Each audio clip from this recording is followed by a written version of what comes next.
Bonsoir, bonsoir, bonjour, c'est ED Congo Basango Télévision. Comme toujours, avant de commencer notre émission, nous disons merci à Dieu. Nous disons merci à nos chers abonnés et téléspectateurs qui nous suivent partout dans le monde et en RDC. Bande Konanga, soyez les bienvenus. À la une chez téléspectateurs, au Balubake Yindi Bandeko. Boycott, élection, la famille Kabila, Oyo, PPD, FCC, prépare ensemble avec Martin Fayoulou le chaos et puis boycott, il y a élection. Makamboza mineni, Oyo bango mibale, pas ces cité bango mibale, Bokoyoka, bango, pourquoi va préparer basala chaos na élection. Bandeko ezo sala soni pe mawa komona koma batu ba préparer kaka kao pour l'élection. Alors, Kabila et Martin Fayoulou préparent ensemble le chaos, boycott à l'élection présidentielle de 2023. Fatiaz a déterminé que élection kozala. Bango ba yena position moko ton azo comprendre te ba décider pena que élection zalati. Alors bandeko est-ce que bazo mona ke ba échec parce que ozo salama o déjà ils ont fait sa propriété et qui pour une élection mais bangote faut que après mais bangonde il faut plus pas à l'après pour une élection. Parce que jusqu'à présent, ils ont que Bango va préparer boycott moko ensemble. Mais ils ont vraiment compliqué. Parce que Bango va ensemble dans Katumbi Matata. Katumbi va lui poser candidature. Alors, mais tout le monde a plateau, va discuter. Bon, on a avancé l'émission là-dessus. Processus électoral en RDC, ce dimanche 25 juin que va intervenir la convocation par la CENI de l'électorat pour la députation nationale. Cependant, Ensemble pour la République de Moïse Katumbi a affirmé pour sa part qu'il reste engagé dans le processus électoral en cours. De son côté, l'ancien président Joseph Kabila a réitéré la position de sa famille politique de ne pas prendre part au processus électoral, car il qualifie cela de chaotique et frauduleux. Qu'allez-vous faire de cette situation? Nous en parlons ce soir avec le professeur Bob Kabamba, professeur à l'Université de Liège en Belgique. Il est coordonnateur de la cellule d'appui politologique en Afrique centrale et aux Caraïbes. Professeur Bob Kabamba, bonsoir. Bonsoir madame, bonsoir aux auditrices et aux auditeurs de Radio Capi. Jonas Tombel avec moi dans ce studio, il est coordonnateur de la nouvelle société civile congolaise. Il vient de publier d'ailleurs un rapport sur le processus électoral en cours en RDC. Jonas Tombel, bonsoir. Bonsoir. Et Luc Lutsala est également avec nous dans ce studio, chargé de communication de la synergie des missions d'observation citoyenne des élections, Simocel en sigle. Luc Lutsala, bonsoir. C'est un plaisir, bonsoir madame. Dans mon introduction, processus électoral en RDC, c'est ce dimanche 25 juin que va intervenir la convocation par la CENI de l'électorat pour la députation nationale. Pendant ce temps, Martin Fayoulou, président du parti politique SID, a annoncé que son parti ne déposera pas les candidatures de ses membres à tous les niveaux des élections tant que le fichier électoral, c'est-à-dire la liste des électeurs, ne sera pas refaite dans la transparence et auditée par un cabinet extérieur compétent en la matière. Cependant, Ensemble pour la République de Moïse Katumbi a affirmé pour sa part qu'il reste engagé dans le processus électoral en cours. Du côté de la CENI, on se veut rassurant. Joseph Senda, directeur des opérations à la CENI, assure qu'il y aura bien élection cette année et que le calendrier électoral sera respecté. On l'écoute. Ce sont des politiques, s'ils veulent bien, qu'ils s'arrangent pour arrêter le processus, mais pas la CENI. Ce sont des acteurs politiques. Ils ont ce pouvoir-là d'arrêter le processus s'ils veulent, mais qu'ils ne comptent pas sur la CENI pour arrêter le processus, parce qu'il n'y a pas de raison de l'arrêter. Et là, nous faisons remarquer qu'il ne faut pas oublier que nous avons commencé avec 28 mois de retard. Donc ça peut expliquer en partie que le calendrier ait été un peu comprimé. 28 mois de retard. Je voudrais rappeler que Malou Malou 1 avait disposé de 36 mois. Nous avons commencé à préparer 2011 depuis 2007. Nous avons commencé à préparer 2018 depuis 2011. Et ici, nous avons commencé en octobre 2021 pour parer 2023. 26 mois tout au plus. Donc il faut qu'on tienne compte de cet élément-là. Et voilà, curieusement, on veut arrêter la machine et espérer les élections à la fin de l'année. Nous répétons pour la énième fois, et les compatriotes nous suivent. S'il y a des compatriotes qui estiment que ça ne va pas, il n'y a qu'une seule voie, c'est aller vers le Parlement. Sinon alors, qu'ils s'arrangent pour qu'il y ait je ne sais quoi, mais c'est pas à la CENI d'arrêter la machine, elle fait son travail à la même conscience. N'en déplaise à certains esprits, nous avançons. C'était là Joseph Senda, directeur des opérations à la CENI. Luc Loutala, vous êtes chargé de communication à la synergie des missions d'observation citoyenne des élections, Simon Sel en sigle.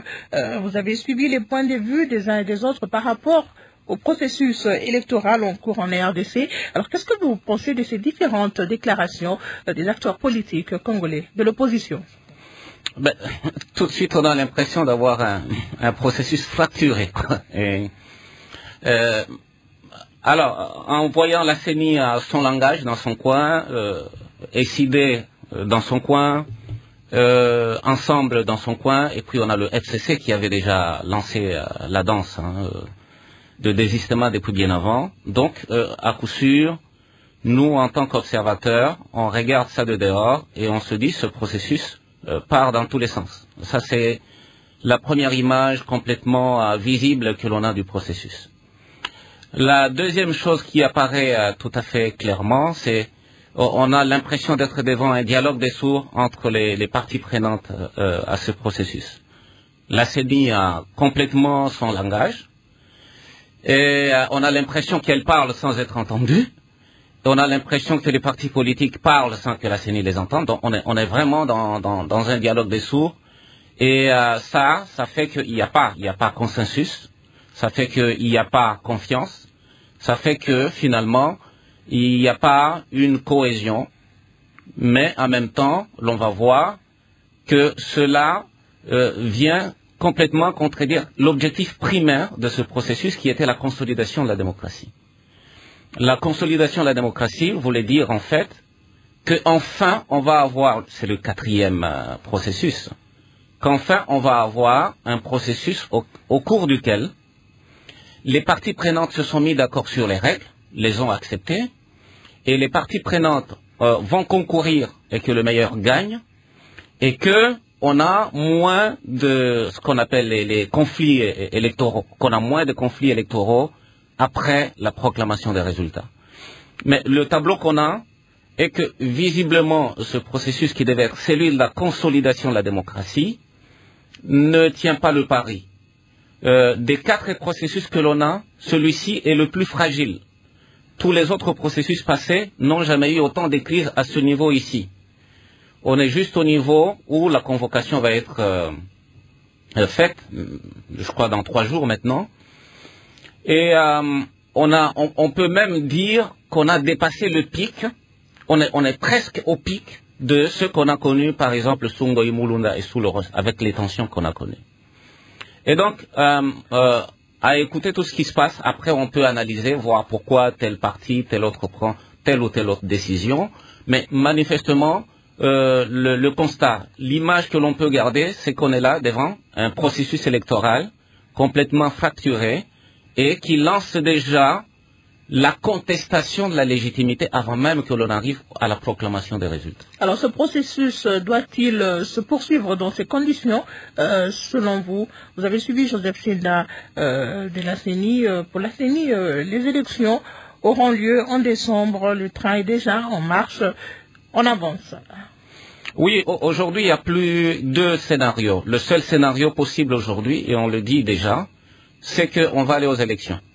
C'est le scénario probable à 99%. Malgré les contestations. Malgré les contestations, on ne voit pas la CENI arrêter et on ne voit pas par quel chemin on peut arrêter ce processus. Ça paraît évident que la CENI tient à organiser les élections, que le gouvernement a investi tellement de l'argent et que cet argent serait de l'argent jeté. Et nous l'avons dit déjà dès le départ, dès la publication du calendrier, nous avons dit tel que le calendrier était, on aurait les élections, mais quel type d'élection? C'est que les élections démocratiques qui soient crédibles, apaisées et qui consolident la démocratie. C'est de ça qu'on a besoin. Donc, il est presque évident qu'on va aller à des élections et que ces élections seront problématiques. Elles sont déjà problématiques. Alors, est-ce que les acteurs ont suffisamment de conscience pour avoir ce que Teilhard de Chardin appelait le regard astronomique, se dire dans 3, dans 4, dans 5 mois, où est-ce qu'on sera si on avance avec les mêmes paramètres? Mais à ce jour, je pense qu'on le dit tout le temps, on est en train d'aller vers une crise qui va être de plus en plus profonde et on verra que, par exemple, l'opposition a deux sens qui sont complètement maintenant de prendre la CENI et le pouvoir en tenaille. Ça veut dire l'action, la position de Marc Toufaïl, qui est celle de contester, déjà en amont, qui est soutenue aussi par le FCC, c'est de dire nous contestons. Mais on sait déjà que l'opposition parle la même voix. Maintenant, il y a une question de moyens là-dedans. Et la position de ensemble va exactement qu'on va aller jusqu'au bout, mais on va aller jusqu'au bout. S'il y a tricherie, on va contester. Donc, dans tout le cas, et on sent que là, les positions sont bien fixées et qu'on avance vers un processus qui est hautement chaud. Alors, les raisons avancées par les idées, par exemple, sont-elles fondées, selon vous, Luc Loutala? Oui, la question du fichier électoral, c'est une des catastrophes que l'on puisse annoncer. Et on a toujours, du point de vue de l'observation, on s'est toujours demandé pourquoi est-ce que la CENI n'a pas réussi à créer le consensus autour de ces opérations. En fait, la chose la plus extraordinaire, quand on observe, c'est que ce processus, la seule institution qui pouvait créer du consensus autour des parties prenantes, c'est la CENI. Malheureusement, quand on observe comment la CENI a géré les différentes opérations électorales, on s'étonne que la CENI n'a fait que faire ce qui peut briser la confiance et le consensus. Alors, on est un tout petit peu complètement dépassé, on ne comprend pas. Est-ce que c'est la volonté de jusqu'au boutisme, c'est quelle volonté, mais la CENI n'a pas travaillé à créer le consensus. Et ça, c'est vraiment le vrai problème qu'il y a. Et ce qui fait que les parties prenantes ne se sentent pas concernées. Vous savez, cette histoire de fichier électoral, l'audit qui est complètement biaisé, mais ensuite on a aussi qu'on a trouvé les problèmes majeurs de la constitution du fichier n'ont pas été résolus, n'ont pas été expliqués. Les machines, les machines qui ont été trouvées chez des privés, qui ont quand même enregistré tout. Et donc il est resté énormément de questions sur lesquelles la CENI devait. On a demandé à la CENI de faire des cadres de concertation pour mettre les cartes sur la table et faire que les gens croient, qu'ils aient confiance. Malheureusement, la CENI ne l'a pas entendu de cette oreille-là. Jonas Tchombela, vous êtes coordonnateur de la nouvelle société civile congolaise. Vous venez d'ailleurs de publier, comme je l'ai dit tout à l'heure, un rapport sur le processus électoral en cours en RDC. Alors, votre analyse sur les différentes déclarations des acteurs politiques congolais de l'opposition.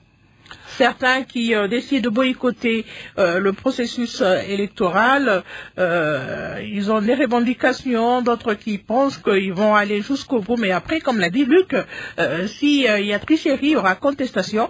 Comment vous analysez toutes ces déclarations? Merci beaucoup pour la question. Je vais vous dire que si on peut nous citer, depuis que ça a commencé dans notre pays, depuis 2006, à quel tout le processus de 2006, 2011, 2018, il y a toujours des tensions au départ. Comme celle que nous observons aujourd'hui. Ce n'est pas du nouveau ça. Il y a toujours des tensions. Et puis, l'unanimité en démocratie n'existe pas. Il y a toujours ça. Ça fait partie de la santé même de la démocratie dans notre société. Il faut qu'on relativise les choses. Quant à dire que la CENI, par exemple, devrait créer un consensus, c'est quand ça vient d'un expert électoral, ça commence à me déranger. Parce que la CENI n'a pas mandat d'organiser des consensus. La CENI a mis en place des cadres de concertation. Il y a tous les 2 jours, les cadres là, on a convoqué des partis politiques. Le problème, c'est que l'entendement de l'acteur politique du processus, si ce n'est pas dans le sens qu'il veut, et il veut à tout prix imposer son point de vue, c'est là que le bas blesse. Donc il n'est pas question de dire que si la CENI n'a pas mandat de chercher des consensus autour des parties prenantes, la CENI expose ce qu'elle a comme travail. On peut critiquer le travail de la CENI, ce qui n'est pas mauvais. Donc à ce stade, moi j'estime que le processus électoral a des soucis, ce qui est normal, dans un processus en Afrique surtout. Voir un processus fiable, sain, c'est impossible en Afrique. Déjà on doit voir d'où nous sommes partis. la mise en place même de la CENI, ça n'a jamais de consensus depuis 2006 jusqu'à ce jour.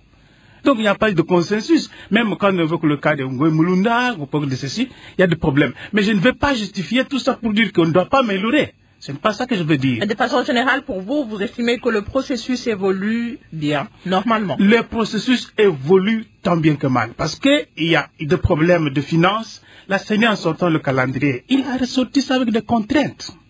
C'est pour vous dire que la CENI elle-même comprend l'enjeu et les difficultés qu'elle a en train de subir. Donc, le calendrier était assorti avec des contraintes. C'est pour dire que si ces contraintes-là ne sont pas résorbées, il y a un risque qu'on n'ait pas d'élection. Mais maintenant que les acteurs politiques demandent que nous puissions revenir sur le fichier électoral, que nous puissions revenir sur la Cour constitutionnelle, en même temps, la même opposition exige que les élections aient lieu dans le délai. L'acteur de la CENI tout à l'heure venait de nous expliquer qu'il y a 28 mois de retard. Et vous savez, quand les Congolais se mettent à dialoguer, là où ça peut aller. À ce stade, qui peut prendre ces risques-là de violer la date qui est prévue par la Constitution d'obtenir les élections? Donc, en envoyant déjà les élections, tout ça, ça devait venir réellement de vrais experts qui maîtrisent le problème d'audit des fichiers. Ça, c'est de la spéculation de la classe politique. Et nous, on ne va pas s'emballer dans cette dimension. Moi, je ne suis pas expert en matière d'audit, mais je m'improvise pour donner une opinion. Mais ces experts, quand la CENI a lancé l'appel, ils étaient où? Ils devaient aller postuler pour quand même qu'on voie tout cela. Et dans les partis politiques, comme dans nous, dans la société civile. Mais ces experts ne sont là que pour critiquer à distance. Pourtant, l'appel a été lancé à tout le monde. Donc, ces experts font semblant ou ils le connaissent ou ils ne sont pas experts. Alors, moi, je ne vais pas m'hasarder sur ce terrain-là parce que l'appel a été lancé à tout le monde. Ces experts qui critiquent le fichier aujourd'hui, ils étaient là, mais ils ne sont pas venus. Mais vous critiquez sans une autre alternative. Ça va nous donner quoi? Donc, il ne faudrait pas que la CENI prenne en compte les revendications des acteurs politiques de l'opposition. Je ne dis pas qu'on ne doit pas prendre les revendications. Ce n'est pas la CENI de prendre la revendication des partis politiques. C'est à la classe politique qu'il faut poser le problème. On pose le problème là où il ne faut pas le poser. Il faut aller vers la classe politique. C'est là où il y a le problème. La classe politique peut se mettre, elle peut décider. La CENI n'est qu'un organe technique. Mais demander à la CENI d'organiser du dialogue, de créer des conditions de consensus, c'est lui demander de ne pas faire sa mission. Je pense que cette question doit être posée au niveau de la classe politique. C'est elle qui est habilitée à traiter ce type de problème. Parce que s'il y a dépassement du délai constitutionnel, ils peuvent endosser. Mais ce n'est pas à la CENI d'endosser cela. Donc moi j'estime qu'à ce stade, nous pouvons dire qu'on a en train d'attribuer à la CENI un mandat qui n'a pas. Il faudra aller vers la classe politique. S'il y a des experts, soit internationaux, soit les hommes de bonne volonté qui peuvent les réunir, tant mieux. Mais le cadre des concertations sert à quoi? Entre la CENI et les parties prenantes. Mais c'est là que tout le problème devait se poser. Maintenant, tous ceux qui crient ne font pas confiance à ce cadre. Mais c'est de quel cadre on cherche encore? Parce que, dernièrement... Ils ont exposé leurs problèmes, mais ils n'ont pas été entendus. Mais ils cherchent quel type de cadre? Parce que le cadre existe. C'est là qu'il faut aller poser le problème. Sont-ils venus là-bas, on les a chassés? Moi, je n'ai pas vu ça. Je ne suis pas aussi avocat de la CENI. Mais je constate que le cadre existe. Et c'est le contenu du cadre qui pose problème, mais ça ne devait pas être posé au niveau de la CENI. Moi, je pense que c'est au niveau de la classe politique qu'il y a un problème à résoudre. C'est parce qu'il se méfie. La CENI est un organe apparemment technique qui fait son travail indépendamment des uns et des autres. Mais commençons à lui demander, le cadre existe avec la société civile, le cadre existe avec le parti politique, le cadre existe avec le femmes, le média et les autres. Mais ces cadres-là peuvent être exploités. Pourquoi ne pas aller dans ce cadre et poser le problème? Si la CENI estime que ce n'est pas dans son mandat, il peut le renvoyer là où il y a le problème. Quelqu'un venait de dire ici aller au Parlement, aller rencontrer ceux qui dirigent le pays. C'est là qu'il y a les décisions politiques. Les décisions politiques ne sont pas au niveau de la CENI. Alors cet auditeur Blaise Mouaoué pense qu'avec toute ces tensions qu'on observe, ces élections seront les plus chaotiques et contestées que la RDC ait jamais connues. C'est son point de vue, je le respecte. Moi, je ne suis pas en train de me projeter, je ne suis pas Dieu pour savoir ce qui va nous arriver le 20 décembre. Parce que Dans ce pays, on a refusé la machine à voter. On nous disait que le ciel tomberait. Le ciel n'est pas tombé.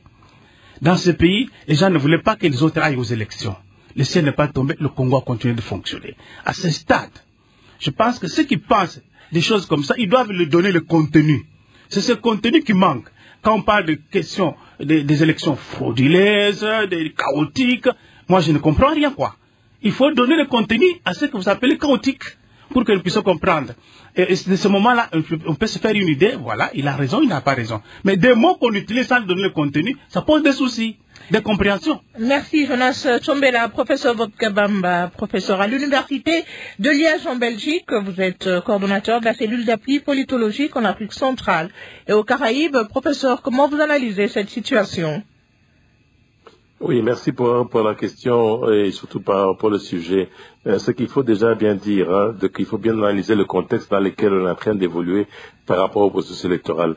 Donc pour l'instant, on a une espèce de machine, l'administration électorale qui est en train d'évoluer dans son coin et l'évolution de sa machine électorale ne tient pas compte de ce qui est en train de se passer, non seulement au sein de la société civile, mais aussi de la classe politique. À titre d'exemple, la mission d'observation au SENCO SCC avait déjà mis sur la table plusieurs recommandations, plusieurs rapports où on demandait à la CENI de pouvoir rectifier toute une série de choses, mais sur lesquelles il n'y a pas eu de réponse de la part de la CENI.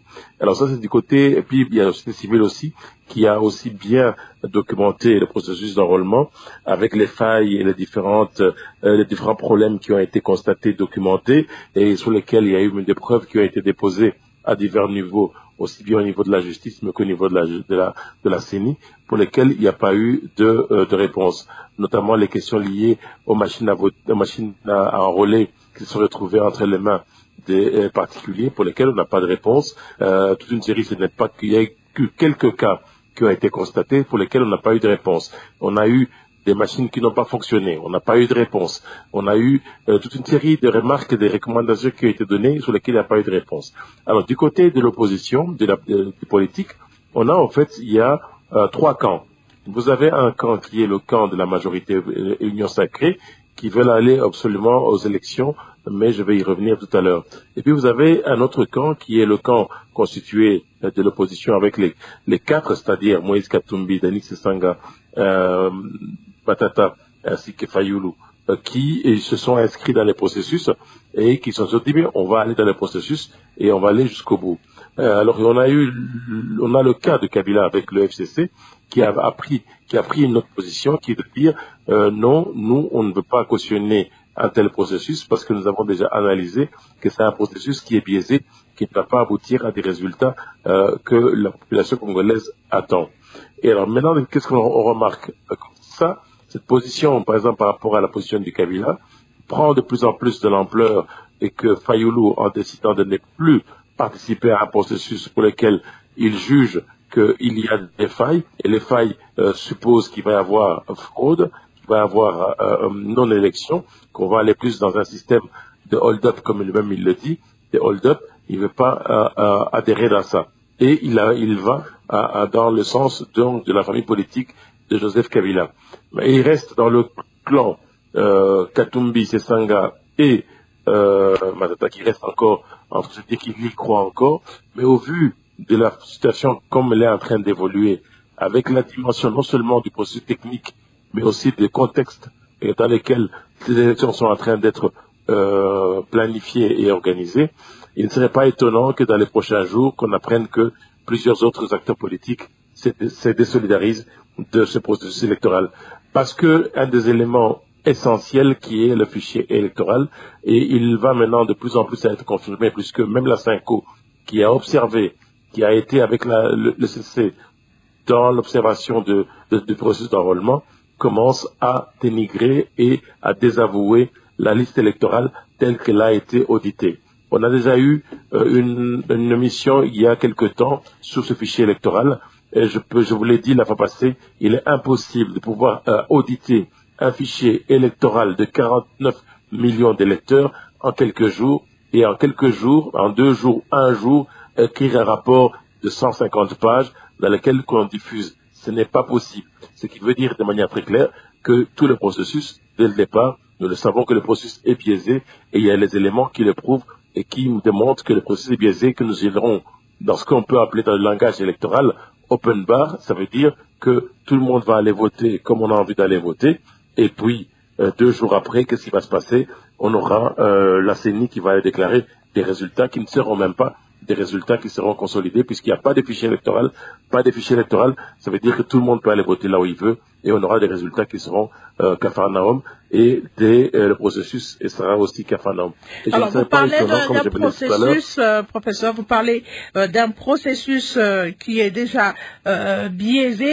Alors, puisque vous estimez que ce processus est biaisé, qu'est-ce qu'il faudra faire? Est-ce que la CENI devrait répondre aux revendications des acteurs politiques de l'opposition pour crédibiliser ce processus? Mais entre-temps, il faut respecter le délai constitutionnel. Le péché est originel. Tout à l'heure, on a entendu les représentants de la CENI qui parlaient des retards pris dans le processus électoral, ce processus électoral de 2023. Normalement, en tant que responsable de pouvoir une institution, lorsque l'on constate qu'il est impossible de pouvoir réaliser les élections dans les délais constitutionnels du fait qu'il y a ce retard de ce qu'il a été dit, il est responsable de pouvoir l'annoncer de manière très claire et de trouver des solutions en amont et de ne pas attendre arriver au bout, de constater qu'il est impossible de pouvoir arriver à ce processus et de commencer à crier que non, on a eu du retard. C'est qu'en tant que responsable, on aurait dû déjà, dès le départ, le dire, il est impossible d'arriver à organiser un processus électoral dans les délais. Par ailleurs, je dois vous avouer aussi, quand on parle de processus électoral, on pense toujours à la date où on doit déposer le bulletin dans l'urne, madame. Mais pour déposer le bulletin dans l'urne, il y a toute une série de procédures qui sont en amont, notamment ce qu'on va appeler l'achat de ce qu'on appelle le matériel sensible. Quand on dit matériel sensible, ça veut dire on ne sait pas s'il va y avoir la machine à voter, on ne le sait pas encore. Est-ce qu'il y aura des bulletins? On ne le sait pas. Mais il faut les urnes, il faut toute une série de matériel, les encres, il faut toute une série de bics qui doivent être commandés, etc. Des imprimantes pour imprimer une liste électorale qu'on ne sait pas si elle existe. Et donc il y a tout ce processus-là, et dont le chiffre varie de l'expertise que nous avons depuis quand même les processus de 2006, 2011 et 2018, par rapport à des matériels sensibles, c'est quand même des gros montants, c'est des montants qui se chiffrent à des centaines de millions de dollars qui doivent être commandés et livrés et répartis sur tout le territoire de la RDC. Est-ce que la RDC, au jour d'aujourd'hui, a les moyens de pouvoir commander dans les délais qui restent, en sachant très très bien qu'on est dans des conditions difficiles au niveau international, difficiles, c'est-à-dire la production, et puis l'expédition du lieu de production jusqu'au Congo, ça veut dire un avion, le coût que ça coûte, et puis de l'avion à Kinshasa ou bien dans le hub au niveau des différentes provinces, comment on va déployer tout ça, ça demande beaucoup de moyens. Et au jour d'aujourd'hui, est-ce que la RDC a les moyens de pouvoir payer tout ça? C'est une question qui a été posée, sur laquelle il n'y a pas encore de réponse. En fonction de tout ça, donc on peut déjà logiquement commencer à s'imaginer, comme Fayoulou a déjà essayé de dire, je ne peux pas aller à ces élections dans le contexte actuel, mais il ne s'est pas désisté, il a dit qu'il ne peut pas aller aux élections dans le contexte actuel, il attend un autre processus qui soit beaucoup plus clair, sur lequel il pourra se positionner. Alors cet autre processus, professeur, déjà dimanche le 25, c'est la convocation de l'électorat pour la députation nationale. Vous pensez que la CENI va accepter de stopper tout pour... voilà. La CENI ne peut pas stopper pour la bonne et simple raison que la CENI, elle est dans son pipeline. Elle essaye de tout faire pour arriver à tenir le délai dans des conditions catastrophiques. Vous n'êtes pas sans savoir que beaucoup d'agents de la CENI ne sont pas payés. Beaucoup d'agents qui ont fait les opérations ne sont pas payés parce qu'il n'y a pas de financement et qui arrive de manière régulière et qui arrive de manière continue. Puisqu'on ne connaît pas le budget de la CENI, on ne connaît pas le plan de décaissement, on ne sait pas ce que la CENI a besoin parce que simplement tout ça est aussi opaque. Et alors tout ce processus tel qu'on est en train de le voir, cela démontre de manière très claire, sans ambiguïté, que nous allons véritablement droit dans le mur et que si on n'a pas des élections, que la CENI n'y arrive pas, il peut arriver la question liée au financement. On oublie la question sécuritaire. Vous oubliez que le M23 continue d'avancer sur le terrain, continue d'avoir le terrain. Vous oubliez Codeco, vous oubliez les groupes armés dans le sud Kivu, vous oubliez les groupes armés dans l'Ituri. Est-ce que dans tous ces processus qu'on est en train de dire, on va déployer des matériels sensibles qu'on n'est pas sûr de pouvoir avoir dans ces zones-là, avec l'accord de qui, avec la sécurisation de qui. Ce n'est pas les forces de l'Est African Community qui vont le faire, c'est pas la SADC qui va le faire, c'est pas la MONUSCO qui va le faire, c'est pas les FARDC qui vont le faire. Merci, professeur. Place à présent aux auditeurs qui sont très très nombreux à nous appeler pour intervenir aussi dans cette émission sur le processus électoral en cours avec les différentes déclarations des acteurs politiques de l'opposition. On va se rendre à Beni, dans la province du Nord Kivu, pour écouter cet auditeur. Ça sera pour vous, Luc Lutala. Fabrice Sambili, depuis la ville de Beni au Nord Kivu. Tout en saluant le travail abattu jusque-là par la Commission électorale nationale indépendante, vous allez comprendre avec moi que tous ceux-là qui s'attendaient à un glissement précédent d'un dialogue politique en vue de partage de pouvoir pour se refaire une santé financière avant la tenue des élections de décembre prochain sont pris de court par la CENI. Cependant, à tous ceux-là qui veulent jouer au boycott, ils doivent comprendre que la politique de la chaise vide a déjà montré ses limites dans ce pays. D'ailleurs, sur le plan historique, l'histoire nous renseigne que Tien Tshisekedi l'avait déjà expérimenté, mais cela n'avait pas pour autant empêché la Kabylie d'organiser et remporter les élections en leur monde. Et d'ailleurs, en 2011, le Sphinx de Limité va également donner le mot d'ordre aux députés de l'IDPS de ne pas siéger à l'Assemblée nationale. Et on connaît tous la suite. Luc Lutala. La question nous ramène au cœur même du problème, quoi. Et je rappelle que la mission en fait, l'objectif qu'on a signé à ce processus, c'était la consolidation de la démocratie. Alors, nous, en tant qu'observateurs, on n'est pas des politiciens, on n'est pas des avocats de la CENI, on n'est pas là pour tuer la CENI. Nous, on observe les faits, les choses telles qu'elles se passent, au regard de la loi, au regard des standards de ce qu'on appelle la démocratie. Et nous disons les faits. Et donc, je ne vais pas me donner la tâche d'aller être accusateur ou avocat de la CENI. On laisse ça à d'autres. Mais ce qui se passe est ceci. La CENI est l'organe de gestion des élections. C'est une institution d'appui à la démocratie par excellence. La charge d'organiser les élections revient à la CENI en primeur. Et donc, la CENI va gérer les élections en respectant le cadre légal et en respectant ce qu'on appelle les standards de ce qu'on appelle la démocratie. De ces standards, nous en avons plusieurs qu'on appelle des principes directeurs. La CENI ne peut pas se dire qu'elle va gérer le processus pour elle-même, qu'elle est sur une tour d'ivoire, qu'elle ne peut pas entendre ce que dit la société civile, qu'elle ne peut pas entendre ce que disent les partis politiques, qu'elle ne peut pas les mettre autour d'une table pour écouter et avancer. La CENI n'est pas un robot électoral. La CENI, c'est vraiment l'organe au centre de l'organisation des élections. Et dans sa façon de gérer les élections, elle doit respecter les principes directeurs dont on ne peut pas enlever le consensus et la confiance. Et on se rend compte que, à défaut de se cacher, il y a beaucoup de gens qui conseillent sûrement la CENI de dire qu'il ne faut pas écouter les opposants, les autres. Malheureusement, ça aide la CENI à ne pas voir les problèmes et à ne pas les résoudre. Parce qu'on ne peut pas résoudre un problème qu'on ne voit pas. Malheureusement, le constat qui est là est simple. Aujourd'hui, il n'y a pas consensus autour des élections, il n'y a pas confiance dans la CENI, et donc quand il n'y a pas consensus et qu'il n'y a pas confiance, qu'est-ce qu'on aura? On aura complètement l'opposition, ça veut dire on aura des contestations, et on va préparer les conflits post-électoraux. Est-ce qu'il y a quelqu'un qui souhaite ça? Alors, il y a Charles Tokenyo qui nous écrit, qui nous suit en direct sur Facebook, qui pense que l'opposition cherche plutôt qu'il y ait glissement pour que les négociations se tiennent afin de leur permettre d'intégrer dans les institutions. Oui, mais parfois, certaines déclarations de certaines officines politiques laissent penser qu'il y en a qui veulent des négociations.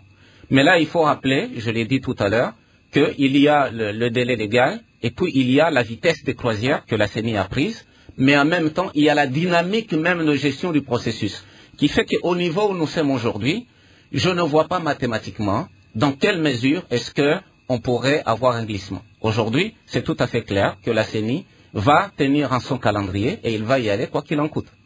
Jonas Chomela, on va prendre aussi pour vous cette autre réaction qui nous vient de Kisangani dans la province de la Chopo. Alpha Ben Sirac, depuis la ville de Kisangani, province de la Chopo. À mon humble avis, la CENI nous a fait savoir dans la facilité qu'elle n'est pas impartiale. Elle est plutôt brin séculier du gouvernement en place. Actuellement, la CENI et les gouvernements en place ne savent pas les corollaires de leur union indéfectible. C'est pourquoi ceux qui voient loin ont vu les dangers auxquels les élections vont nous amener. D'ailleurs, l'honorable Jean-Marc Kabound à Kabound l'avait très bien prédit que les gouvernements en place adorent et déjà préparé les députés et sénateurs du mandat prochain et les élections à venir ne sont qu'une mascarade. La CENI devrait écouter toutes les parties prenantes pour relever les défis ensemble. Dans les cas contraires, je présume qu'il y ait l'hécatombe dans les jours à venir. La CENI devrait écouter toutes les parties prenantes. Jonas Chombela, cet auditeur rejoint un tout petit peu l'analyse de Luc Loutala et même du prof Bob Kabamba. Oui, c'est leur point de vue, je les respecte. Je ne sais pas, ils sont prophètes. Hein. Ils voient ce qui va nous arriver mais on déjà regarde le 20 tout ce qui se passe, oui, mais de tout toute ce qui cette se passe. tension qu'on observe. Il y a même quelqu'un qui a venu de dire là, tu sais que dit, c'était retiré du processus en 2006, 11, il a donné le mot d'ordre à ses députés, c'est qui soutiennent aujourd'hui que l'opposition, moi je ne dis pas qu'ils n'ont pas raison, ce que les opposants disent, ou ce que la majorité disent, ils doivent avoir raison, c'est de leur droit le plus légitime. Mais ce que moi je constate, qu'il y a une sorte de dramatisation. Je reviens sur la question de mon compatriote, je vais lui dire ceci. Le professeur venait d'évoquer le cas des remarques de la Senko et l'ECC. Le professeur a oublié aussi qu'ils étaient dans la course pour arriver à la CENI. Est-ce qu'ils peuvent mettre un point de vue objectif vis-à-vis de cette institution qui le convoitait? Voyez déjà. Non, vous estimez que... Oui, j'analyse comme eux. J'analyse comme eux. C'est pour dire que tout ce qui est en train de se faire, là on voulait, quelqu'un qui était votre adversaire, maintenant qu'on le met, qu'on place en position d'arbitre, va-t-il vraiment donner une opinion objective? Ça ne va pas marcher. Je pense que les compatriotes, c'est vrai, on le fait peur. Moi, je ne suis pas de la CENI pour savoir ce qui se tisse dedans, mais je constate que les opposants et ses compatriotes, ils posent le problème au mauvais endroit. Parce que moi, j'estime que le problème doit être résolu dans la classe politique. Ce n'est pas la CENI de créer des dialogues, des consensus. Ce n'est pas la CENI, ce n'est pas sa mission. Mais je pense, ici, la CENI... On parle de discussion, alors... Mais il y a des cadres de concertation qui existent. Justement, est-ce que les opposants, ils sont écoutés lorsque vous vous retrouvez dans ce cadre de concertation? Est-ce qu'ils viennent d'abord dans ce cadre? On doit les écouter où? Est-ce qu'ils viennent d'abord dans ce cadre? Ils boycottent ces cadres. C'est ça le problème. Ils cherchent le cadre de concertation. Je ne l'assure pas, je pose la question. Oui, mais je vous dis, mais ils ne viennent pas. Ils ne viennent pas. Moi, j'ai vu, il y a 3 ou 4 jours, il y a le cadre de concertation qui s'est tenu au niveau des ministères des Affaires étrangères, celle avec la société civile, la réunion avec la société civile s'est tenue ici sur Kassai. Mais c'est des endroits où ils peuvent poser le problème. Mais ils ne viennent pas. Alors, est-ce qu'il faut que la CENI aille le chercher? Ou bien ils doivent aller vers la CENI? Tout le problème est là-bas. Mais je pense, le problème qu'ils sont en train de poser, c'est un problème qui touche aux institutions. C'est au niveau de la classe politique qui devait poser ce problème. Il est légitime. Ce n'est pas à la CENI. La CENI, elle est en train de faire ce qu'elle fait. Que je ne dis pas que c'est parfait. Il y a toujours des insuffisances. Vous avez dit tout à l'heure que nous avons publié un rapport. Et dans ce rapport, nous avons relevé beaucoup de dégâts. Mais ça ne veut pas dire qu'on doit occulter ce qui est fait. Le problème doit être posé à la classe politique. Le prophète qui voit déjà que le 20 décembre, il y aura le chaos, bon, arrivons encore le 20 décembre, on verra. Professeur Bob Kabamba, on va prendre aussi pour vous cette réaction de Kinshasa. Jafet et Onga depuis la ville de Kinshasa. En suivant les sorties médiatiques des opposants, nous constatons que l'opposition ne parle pas le même langage. Ils doivent se trouver ensemble et parler afin de lever des options qui amènera la CENI et les autorités congolaises à écouter leurs revendications. Mais s'ils veulent aller à l'ordre dispersé, leur revendication ne sera pas écoutée et donnera la force à la majorité actuelle.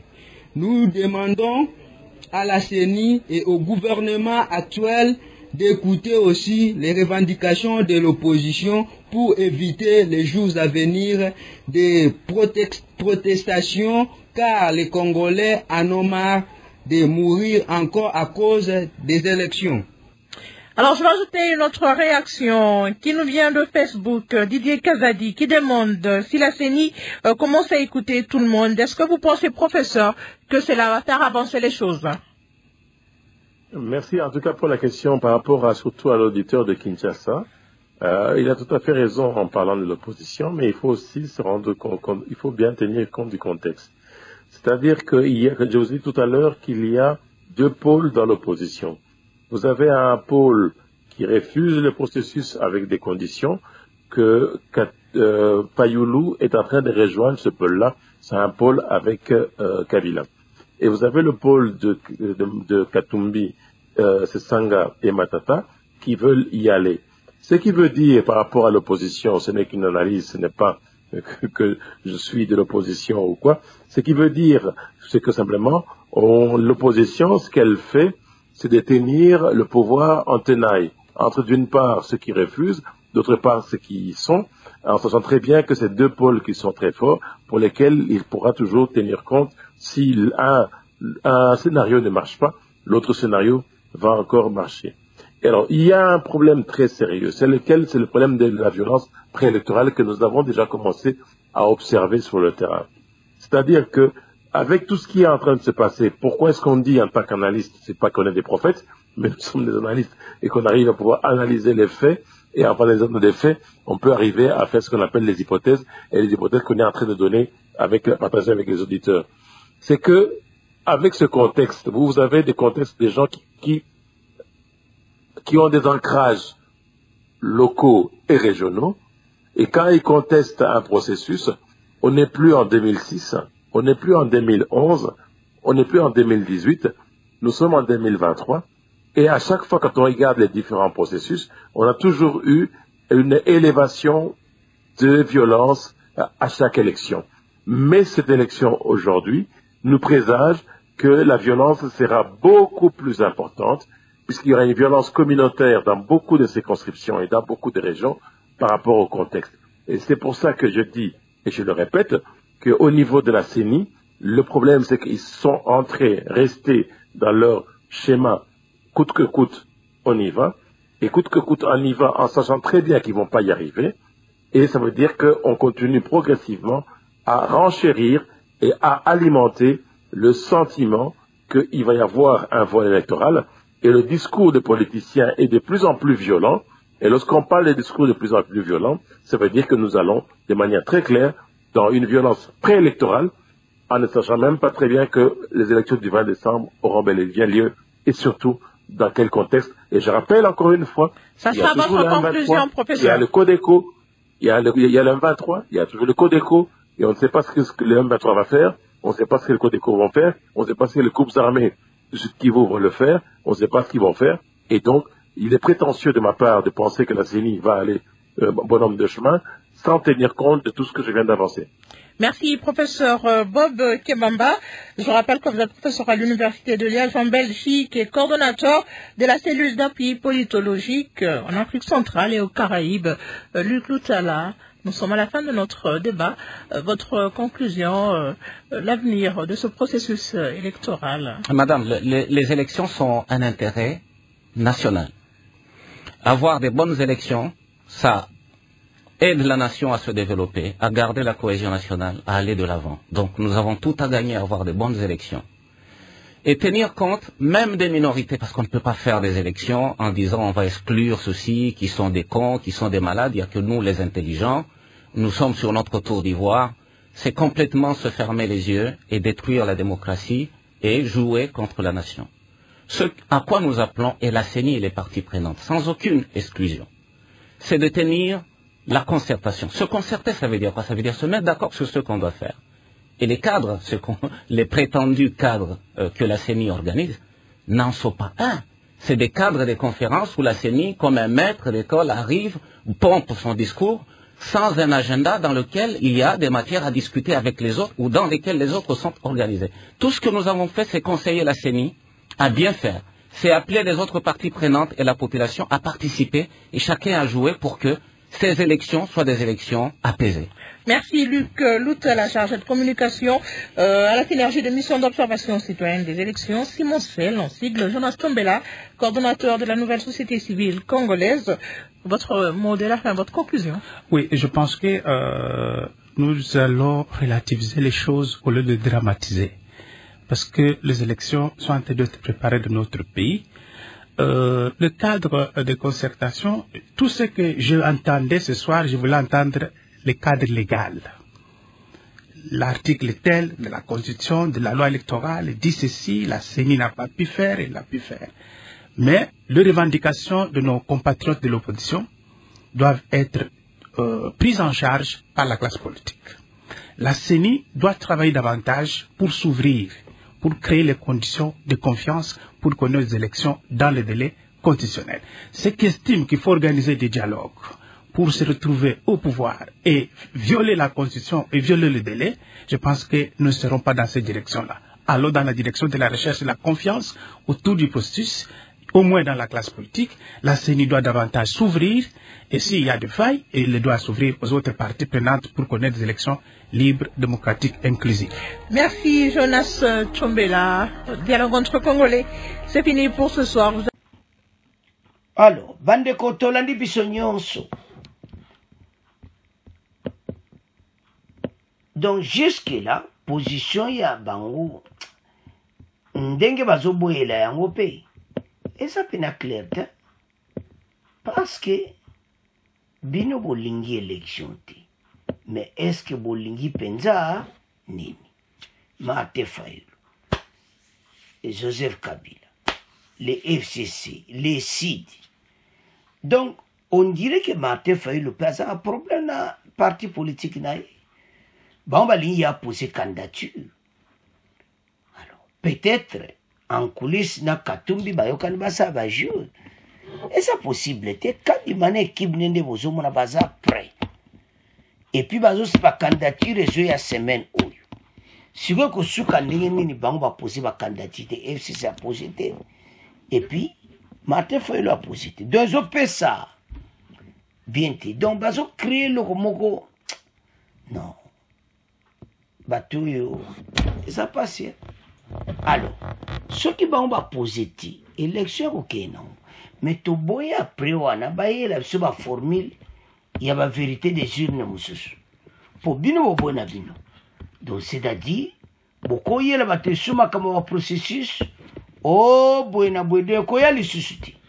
Alors, bandeko, tant que l'on bandeko, oh, yo, bon comprendre que ma camoza minene, parce que, batu oyo o bazoyela biso non biso bakongolais tofungola miso parce que ezomwana clairement ete batu oyo baza na plan na bango. Alors plan wana il faut déjà topanza yango avant même baya kotia biso mobulu na l'élection. Alors maintenant les mêmes actions Fayulu asali et même action pepe d'Asalaki. Bako bandelango comment? Ce qui n'a zotala, basa ko créer cadre. Toyoka bandeko oyo boyoka professeur, ba professeur na kata studio basa ko tokisa ma message. Donc les assommons. Donc to avancer parce que makande to landi wana. Donc ozo kapenda ba lobby penza. Et puis population peut intervenir, va passer par point de vue là-bas. Mais l'autre, on a aidé cette opposition. Et ça va aventure totale. Il y a un peu de bon, il y a un peuple va discuter avec le gouvernement, rien. Mais on va avoir une méthode. Alors, bande kolangai, tout comme tika, il y a un commenter, et sa démocratie, il y a un message. Bon, continuez à s'abonner massivement. Au revoir. À la prochaine.